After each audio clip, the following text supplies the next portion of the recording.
Heyo, this is Matt, and this is Cap, and we are going to look at two photos that I took and break down how I set them up and why I really struggled taking one. One person that gets more excited about my new action figures than me is my son. I don't do this with all my figures, but I do it enough for him to ask. Wait, look at this. When you put in the box, do this.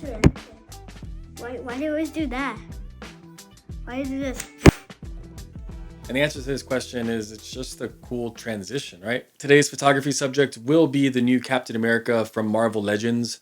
Overall, it's a really great figure, and Captain America is one of my favorite characters. So of course, I was excited to set this guy up and show him off with some pics. Excitement is inspiration, and I love that.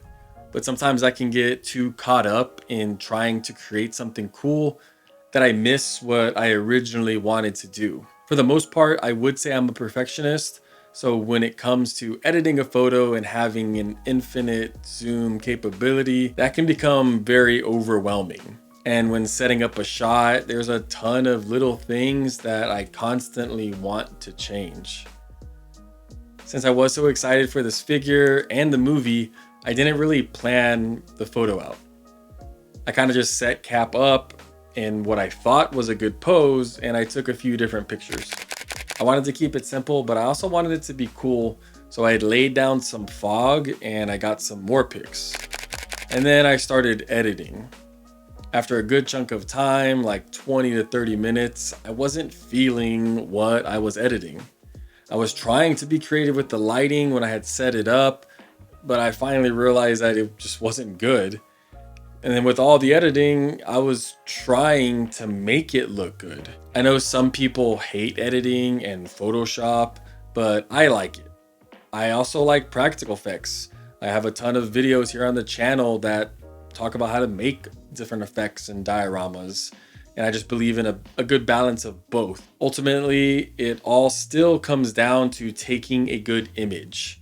I forgot where this quote is from, or if I'm just like making it up off of another topic, but it said something like, if you're taking more than 10 minutes to save a picture, then it's not worth saving. Obviously, the context here is with an artistic photo that you set up and took, and there's definitely some exceptions to this. Overall though, this makes total sense to me. I wasted so much time editing, but I wasn't getting anywhere because the image wasn't what I wanted. So I went to sleep, I woke up, and I started again, intentionally trying to be simple. I redid the pose. The lighting was the main thing that I wanted to change. Cinematic lighting can definitely look cool, but for some shots or scenes, it's going to be dark and you can't really see the details on the figure. That does open a door for a topic that I've been wanting to cover for a while, looking at different types of toy photography. A couple of different types for the sake of this video are the cinematic shot and a product shot. My original goal out of excitement wasn't to take some epic cinematic shot telling some kind of story. I wanted to show off the figure and hype for the movie. A product shot, meaning product photography, won't have that many effects because effects can take away from the figure that you're trying to show. Too much of a scene setup can take away from the product you're showing off. Being refreshed and focused, my goal for the setup is simple. Be simple. You're probably wondering about the Santa Claus lights. I did use a board to cover that, as well as my TV. For the lighting, I did switch to an off-camera flash as my main key light because I know it will help capture the look I'm going for. I placed the reflection disc on the opposite side to bounce the lights. And overhead, I used this hefty aperture continuous light to act as a rim and background light. I didn't want a really tight shot on Cap, so I did switch to a wider lens at 35mm. The diorama was left there just because it was simple enough to keep, and even though I'm not setting a scene, the fact that the board is blue and kind of resembles the sky is a bonus. I did take a few shots to get the flash setting and bounce just right, and in Photoshop, I hardly edited it. Just tweak some of my presets to bump the lighting and the colors, and I remove the wire, and that's it. To me, it's perfect.